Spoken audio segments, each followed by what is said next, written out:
Hi all, uh, welcome to the next reasoning out question. Why long-term treatment with steroid should not be stopped all of a sudden? So you would have seen people taking steroids for long term in case of any inflammatory conditions like rheumatoid arthritis or people who are on transplantation. They used to be prescribed with steroids for long term, means for more than 6 months or so. So these people should not stop the steroid intake all of a sudden. So why it is so? So we'll see the reason behind it. So we all know that adrenal cortex is a gland which secrete glucocorticoids, mineralocorticoids as well as sex steroids. Yes. So the main stimulus for the adrenal cortex to release glucocorticoid, which is the steroid hormone, is the hypothalamus and the pituitary. The hypothalamus via corticotropin releasing hormone stimulate the anterior pituitary to release adrenocorticotropic hormone, which in turn will stimulate the adrenal cortex to release glucocorticoid. This is the main regulatory mechanism. Okay. So now what happens? This stimulus is the main one which continues to synthesize and release the glucocorticoids. Suppose we are giving external cortisol. Suppose if external cortisol is given, which for treatment purpose, we are giving some cortisol steroid for treatment purpose.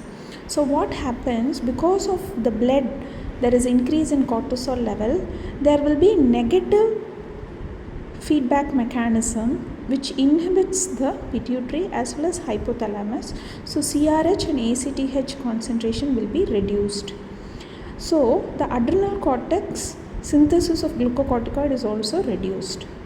So mainly this person is having cortisol level increase because of because of the treatment what you are giving, because of the drug he is taking, his blood cortisol level will be maintained and it will also be more when compared to the normal physiological level.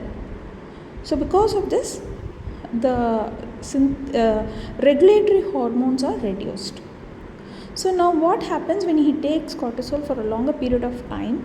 The whole process will be reduced and the adrenal cortex response to ACTH is greatly reduced, so the synthesis and secretion is also much reduced. Suppose if this person, there is a sudden overall stoppage of cortisol in those patients, what happens?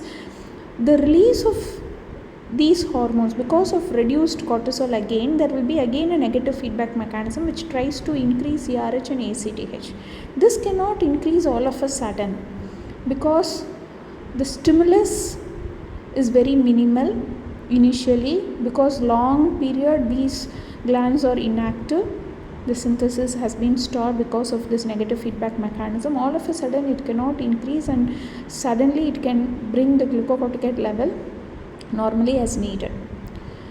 So it needs some 8 to 10 months for this feedback mechanism to work again in the normal physiological mechanism. So what is advised is cortisol has to be tapered, means it should not be stopped all of a sudden. The dosage has to be reduced. For first week it has to be reduced half of the dose and then it has to be further reduced, and like that it has to be tapered and then stopped. So by that time this feedback mechanism will start working and it would have reached the physiological rate of secretion of glucocorticoids. Otherwise, sudden reduction in glucocorticoids may be harmful for the subject. Why it is harmful? Because this is the main hormone which is helping to increase the blood glucose level during stressful conditions. Suppose if you are fasting, your blood glucose level will reduce, and that time it is your glucocorticoids which will increase and try to bring back the glucose level normal. How the glucose level is brought back to normal? By means of gluconeogenesis as well as by increasing the hormones such as epinephrine,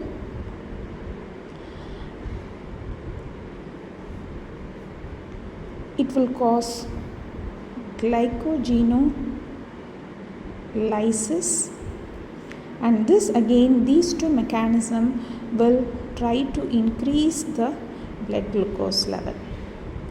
So if all of a sudden, if cortisol external treatment what you're giving is stopped, what happens if the subject is undergoing fasting, or if his blood glucose level is suddenly dropped, the glucose level cannot be brought back to normal because of deficient glucocorticoids.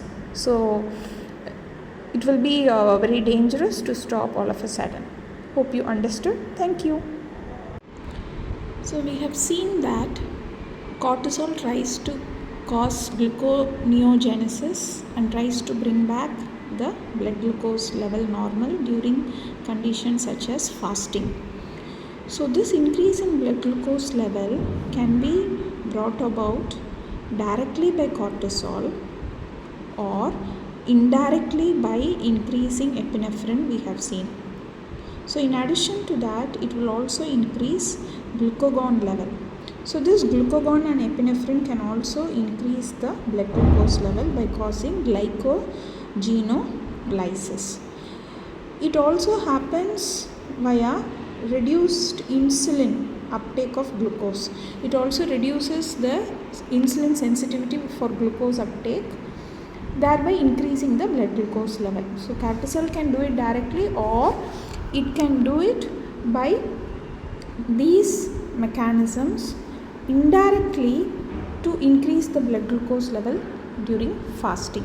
So cortisol is the most important hormone that tries to bring back the glucose level normal, and if the subject is having deficient cortisol, he should not fast. So deficient cortisol means, suppose if the subject is having Addison's disease, he cannot fast because it can be very dangerous, as the blood glucose level can suddenly drop.